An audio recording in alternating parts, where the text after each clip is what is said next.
Be honest, have you ever made a vision board, got so super excited and pumped about all the things, and then nothing happened?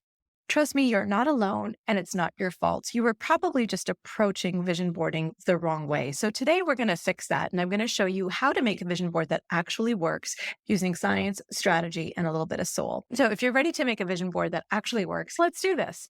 Welcome to the Anita Chat Podcast. I'm your host and coach, Anita Rombo. This is the podcast for growth-oriented, high-vibe, and big-hearted people who are ready to show up and glow up to be the best versions of themselves. If you are ready to embrace your most authentic, aligned, and abundant life, one that feels great on the inside and out, then you, my friend, are in good company. Grab your favorite bevy, settle in. We've got lots to chat about. The first thing I would recommend is to check your energy. My friends, energy is everything, and that spans the energy that goes into creating the board, but also the energy that's actually housed within the board itself. Okay. Don't make creating a vision board a to-do list or something that you feel that you should be doing, especially around the new year when there's lots of hype around it. It's not something that should feel onerous. It should feel like a sacred celebration between yourself, your higher self, and the universe, right? This is a time where you get to dream big. You get to capture your inspirations and your aspirations and your big goals and motivations, right? This is the time when you get to honor and invite in all that you want to create, whether it be for a year or longer term. Because remember, these vision boards don't necessarily have to fit a 1 year chunk of time, and they don't necessarily have to be done at the new year. They can be done whenever you want, and you can always revisit and revise your vision board as your goals and motivations become a little bit more clear, or as you actually start achieving some of these things. And we can talk about how we can approach that as we move forward in this video. So really, this vision board is a motivational tool. It's an inspirational tool. It's a gratitude tool. And so you really want to invite in an energy of motivation, of inspiration, of abundance, right? Of joy, of creation, of relaxation and expansion. So really check your energy and make sure that you're doing the prep work for this so that you're putting this together when you're feeling those feels. If you're coming at it from a chore, if you're coming at it from a must-have, if you're coming at it because you're just slotting it in because it's something that you always do, the energy behind the vision board is not going to be the energy that's going to serve you and move you forward for the rest of the year. So make it special, develop it in a place that inspires you, maybe get your favorite playlist and have a favorite bevy and maybe light that scented candle, but really get into this mode of celebration, of relaxation, something that brings you into those feels that you want to cultivate and harness for the rest of the year. Because let's face it, we are taking a beat from our busy day-to-day to invest in our dreams and our future and get crystal clear and laser focused about what it is that we want to create, right? If we're rushing this, we're missing the magic because this is the future that you're talking about. In the future, your big hopes, your big dreams, that all deserves a celebration. So make sure that you're approaching this from that energetic viewpoint.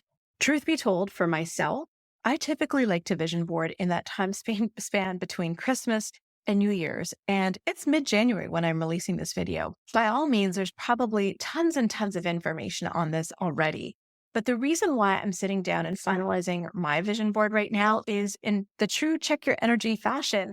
My energy between Christmas and New Year's this year was just too rushed. I couldn't find any time. I wasn't in the headspace. I knew what I wanted to create, but I wasn't feeling relaxed. I wasn't feeling calm and centered and grounded. And so I wanted to wait for the right time, which happens to be now, where I feel really much more calm and collected and grounded. And I feel that I can really enjoy this process. So remember, there's no right or wrong time to do it, but there is a right or wrong energy. So choose your energy wisely. The second thing that makes a vision board super effective is to prepare in advance. And this is also coming from the check your energy standpoint. So when I say prepare in advance, I'm not referring to like get your magazines in order to start cutting things out or get your Canva template out or go to Pinterest and start scoping out things. I mean, that is all part of the preparation process as well. But what I really am referring to is what kind of emotions or feelings or things do you want to invite in, experiences, objects, what are the things that you want to invite in for the year or for your vision board? So it's really important to get laser focused and crystal clear on what it is that you're setting out to invite or create or signal to the universe that you'd like to bring into your world. And so it's important to be in an energy that, again, allows you to be calm and focused and grounded and also reflective, right? Really reflect on if this could be, say, you're doing this for a year, if this could be my best year yet.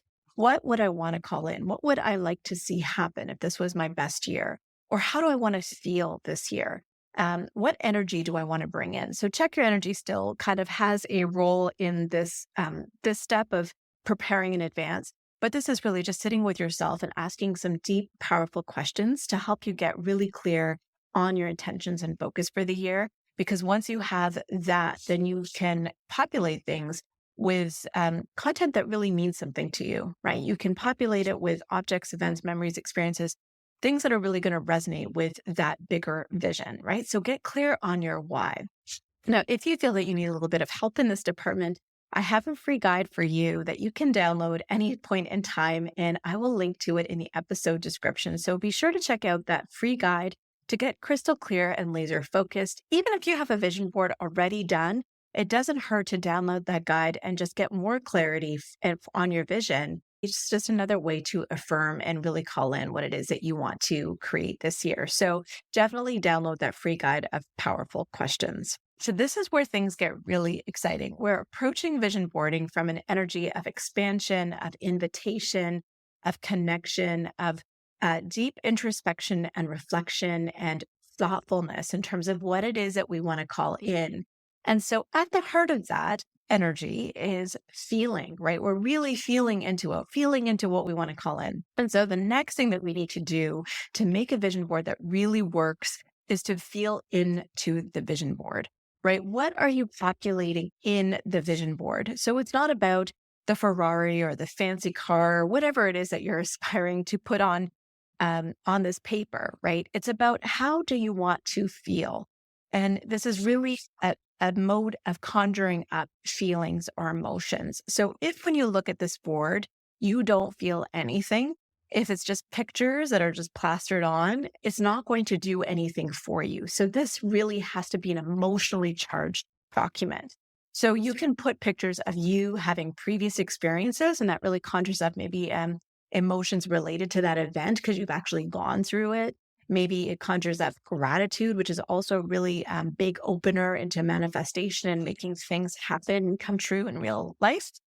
Or it could just be pictures that really motivate you to, get you into the zone of like where you want to be when you grow up, right? Like the future self version of you. So definitely put things in this vision board that give you feels because your brain responds to emotion. If your vision board is not emotionally charged, it's just not going to work for you. So remember that emotions are the glue that hardwire that vision into your brain. And a vision board is an actual visualization tool, and visualization is something that the brain does. Also, I'd be remiss to say that if we are making a board with things that really motivate us and inspire us and excite us and make us feel joyful inside, this is going to sound really counterintuitive, so just hang with me for a second, but it's not about actually what you're putting on the board. So what I want to say to you on that respect is you might be holding on too tightly to the vision that you have set for yourself on this vision board, and that might be why it's not working for you. And what you really need to do is practice detachment or surrender, because recall that you are co-creating with the universe, with a force higher than yourself. And what if the universe had a grander, bigger vision for you than something that you've captured over here? So we always want to come at it from this or something better. We want to lean in and explore and be open to all possibilities that exist for us. So the vision board is a great way to capture what we think would be in our best and highest good. But really, the universe may have an entirely different plan. And that might also be why you feel that your vision board hasn't worked for you in the past, because you might have held really tightly to your vision. So while it's good to have visions, remember it's about the feeling behind the visions. This or something better is still going to give you that feeling, but a more amplified version of that feeling, or like have it work out in the highest and best possible way that you couldn't have possibly imagined for yourself. So give the universe some credit and allow it to play in this co creative journey with you. And so, again, it's really important to detach from the actual what you're putting on here and lean into the feeling or the energy of the feeling, as well as allow yourself some space to allow for flexibility in what you're creating. All right. So, this or something better. Because when you actually take a look at the pictures that you have here, so like, for example, I do have a picture of me with a fancy car. I really don't care too much about cars. Let me be honest. I know nothing about cars. But this picture to me signifies a memory that I had a couple of summers ago where I went on this epic weeks long road trip throughout the country with my family. And as a part of that road trip, obviously we needed a car. And my husband surprised me by renting one of my favorite cars that was kind of on my bucket list. And it was such a surreal experience to be driving something kind of fancy to me, and just being able to put my hand on the steering wheel and to have that experience of being in the car. So it was something that was magical, but also so was the idea of being on a road trip with my family. I love the idea of travel and adventure and exploring and not feeling like I was bound to a clock. So that is the kind of image or feeling that that picture is conjuring up. It's not necessarily about the car. It's about what the car makes me feel like, what this specific car, that specific moment in time made me feel like. Catch my drift? So, on the note of our feelings, I mentioned earlier that our emotions are the glue that hardwire our vision into our brain. And I can't emphasize that enough. So, you see, the emotions and the feelings behind it really help to strengthen the neural pathways or the networks of wires or connections within our brain. And things that wire more often become stronger in nature, right? Just the connection is stronger. So, if you have something that's really emotionally charged, there's a reason why, for example, if you have a memory and it's really emotionally charged, you're going to remember more of it than something that was just kind of a neutral event. Same thing goes for your vision board, right? So when you're looking at the vision board and it's eliciting all these powerful feelings inside of you, then those feelings are going to be very much remembered by your brain. And your brain is actually going to, through the reticular activating system, seek to find more opportunities for that to come true or become your reality. So it actually helps to manifest things on your behalf. The reticular activating system is a part of our brain that is tasked with filtering out all of the stimuli because our brain is not even processing a fraction of the things that we are exposed to on the day to day. So in order for it to be effective and efficient, what it does is it filters out information and focuses on the important things, the things that are, for example, related to your survival or the things that you prioritize. And so because you have signal to your brain through this connection that you have made that this is important to you, your brain is going to actively filter out opportunities for you that are going to either confirm that you are successful or have achieved your visions or give you opportunities or filter out opportunities that you might wish to take in order to accelerate the actual realization of whatever it is that you're putting onto your vision board. So that is really, really important and key. Another thing that we should talk about when we're talking about our brain and the vision board is the vision board is a tool. It's a powerful visualization tool. And when it comes to visualizing or thinking about in our mind, brain actually isn't able to comprehend or discern the difference between something that you're thinking about or dreaming about and something that actually happens in real life. Your brain knows no different. So once again, if you are looking at this board and really engaging with the board and feeling all the feels with the board, you're priming your brain through the reticular activating system to find opportunities to support the realization of that. But your brain is already thinking, it's already this best version of me. I've already got this. And that's a great place to be in when it comes to like attracts more like. Your brain can't tell the difference. This also explains why when we go to bed sometimes and we have dreams, our brain can't tell the difference between this is a dream and versus a reality. Our dreams feel so real to us. And sometimes we wake up and we might feel our heart beating faster. We might feel sweaty if we were like running a marathon in our dreams or whatnot. Like your nightmares feel really real because they're conjured up usually with feelings of fear, right? That is all because of visualization. Your brain does not know any different between what is imagination or what is reality. So we can really use that to our advantage when it comes to the vision board because a vision board is a powerful visualization tool. So it can really help us accelerate our goals, dreams, manifestations, whatever you want to call it. So it goes without saying that if you've created this magnificent piece of work that really calls to you, that motivates you, inspires you, makes you feel grateful, makes you want to be the best version of you can be, then it would be in your best interest to engage with it often. Right? Doing this exercise once and never looking at it again until next year is not going to serve you. You might as well not do it. Similarly, putting just random pieces of things together that don't speak to you, not going to work for you. Don't even bother. But if you've got to this trouble to really lean into the energy and the feelings and you're opening yourself up to this or something better, and if it was this, it's pretty effing awesome. And if it's even better, this will blow your world, then do the next step and engage with it often. So put it in a place where you're going to look at it, you're going to be reminded of it. It's going to motivate you when times are tough, because times will be tough.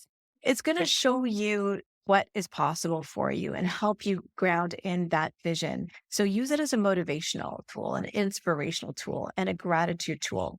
I like to frame mine and put it right at the top of like where my desk is so that I can see it every single day.